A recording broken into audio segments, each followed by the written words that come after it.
আসসালামু আলাইকুম। আশা করি সবাই ভালো সুস্থ আছেন। কাতারে যদি আপনাকে আপনার কোম্পানি টার্মিনেট করে দেয় এবং টার্মিনেটের লেটার যদি আপনার কাছে থাকে, তাহলে ওইটা দিকে আপনি চেঞ্জ হতে পারবেন। অথবা আপনার কাছে যদি রেজিগনেশন লেটার থাকে, যেটা কোম্পানি অ্যাকসেপ্ট করছে, কোম্পানি সিল করে দিছে বা অথরাইজ কেউ সিগনেচার করে দিছে, সেটা দিকে আপনি চেঞ্জ হতে পারবেন। উত্তর হচ্ছে হ্যাঁ।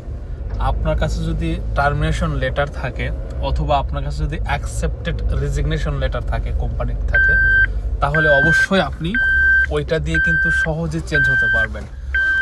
ওই দুইটার মানেই হচ্ছে কোম্পানিকে আপনার প্রয়োজন নেই, টার্মিনেট করে দিছে মানে আপনাকে কোম্পানির প্রয়োজন নেই, অথবা আপনার রেজিগনেশনে সাইন করে দিছে মানে হচ্ছে যে কোম্পানি আপনার রেজিগনেশন অ্যাকসেপ্ট করছে। সরি, আপনি চাইলে যে কোনো জায়গায় চলে যেতে পারবেন। আপনাকে টার্মিনেট করে দিছে বা আপনি রিজাইন দিচ্ছেন, এর মানে এই না যে আপনাকে দেশে চলে যেতে হবে। অ্যাজ লং অ্যাজ আপনার কাছে নতুন একটা জব আছে, জব অফার লেটার আছে, সব ডকুমেন্টস রেডি আছে কোম্পানির, অবশ্যই আপনি চেঞ্জ হয়ে চলে যেতে পারবেন। কিন্তু সেটা একটা সময় সাপেক্ষ ব্যাপার। আপনি যদি 2 বছরের নিচে একটা কোম্পানিতে চাকরি করে থাকেন, অবশ্যই আপনাকে 1 মাসের নোটিশ পিরিয়ড সার্ভ করতে হবে। সেটা আপনার ওই টার্মিনেশন লেটারে লেখা থাকবে। কোম্পানি যদি চায় যে আপনাকে স্ট্যান্ড রিলিজ দিবে, মানে আজকে টার্মিনেশন লেটার দিল, আজকে থেকে আপনার কাজ বন্ধ, তাহলে অবশ্যই অ্যাজ পার ল আপনি যদি 2 বছরের নিচে কাজ করে থাকেন, 1 মাসের অতিরিক্ত বেতন আপনি পাবেন।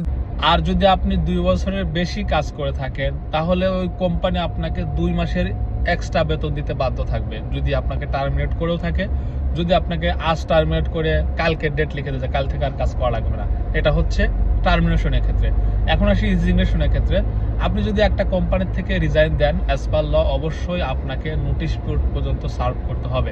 মানে আপনি যদি 2 বছরের নিচে কাজ করে থাকেন, রিজাইন দেওয়ার পরে 1 মাস আপনাকে কাজ করতে হবে। আর যদি 2 বছরের উপরে কাজ করে থাকেন, তাহলে রিজাইন দেওয়ার পরে আপনাকে 2 মাস কাজ করতে হবে। এখন যদি মনে করেন না আমি 2 মাস কাজ করব না বা 1 মাস কাজ করব না, তাহলে নিয়মটা কি? তাহলে নিয়মটা হচ্ছে, আপনি আজকে রিজাইন দিলেন, আপনি মনে করেন আজকে হচ্ছে ডিসেম্বর 31 তারিখ, আপনি বললেন যে আমি জানুয়ারি 15 তারিখ থেকে পর্যন্ত ডিউটি করব, এরপর আমি আর ডিউটি করব না। কোম্পানি যদি অ্যাকসেপ্ট করে, তাহলে কোম্পানি আপনাকে ওটার উপর পেপার করে দিবে বা রেজিগনেশনে আপনার সিগনেচার করে দিবে, সাইন মেরে দিবে বা সিল করে দিবে।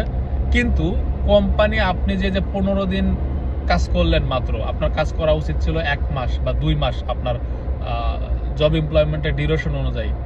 আপনি যদি কম কাজ করে থাকেন, অবশ্যই বাকি দিনগুলোর টাকা কিন্তু আপনার কোম্পানি কেটে রাখতে পারবে। মনে করেন আপনি 15 দিন কাজ করলেন, আপনি 2 বছরের নিচে কাজ করছেন ওই কোম্পানিতে, তাহলে আপনার কাজ করা উচিত ছিল 1 মাস, কাজ করলেন 15 দিন, বাকি 15 দিন কিন্তু আপনি কাজ